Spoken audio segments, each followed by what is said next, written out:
సమర్పింపబడిన కానుకలు ఎంతమే మొరాల ఆనంద వచ్చి ప్రార్థన చేస్తాం.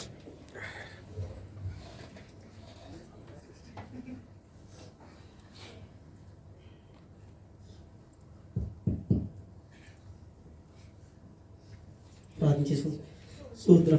సూత్రం మహాపురుషుడు మహోన్నతుడు సర్వాధికారి సర్వశక్తిమంతుడా నీ ఘనమైన అతిశాస్త్రమైన నామమైన లెక్కలేని వందనాలు లెక్కలేని సూత్రాలు చెల్లించుకుంటున్నాం తండ్రి. ఈ మీ చేత మీరు చూసుకోవడం కానీ తండ్రి ప్రభావ కేవలం ఇచ్చిన కుటుంబం పెడుతుంటే మహాపురుషుడు ఈ మధ్య సమయం తండ్రి ఇటు రీతిలో చూడండి మీరు ఇచ్చిన ధన్యతను పెడుతుంటే మహాపురుషుడు తండ్రి ఇచ్చిన అకౌంట్ని బట్టి ప్రార్థిస్తున్నాం తండ్రి. ఇచ్చిన ప్రతి ఒక్క పెట్టిన దీవించి ఆశ్రయించండి. ఎవరైతే ఈ అవస్థలు ఉన్నారో సంస్థ మీరు దేవుడు తండ్రి ప్రతి ఒక్క స్థానంలో మీరు దీవించి ఆశ్రయించుకొని ఏ సైట్ ముఖ్యమంతో ప్రతి పెట్టుకుంటున్నాం పరమ తండ్రి. దయచేసి కూర్చున్నాం.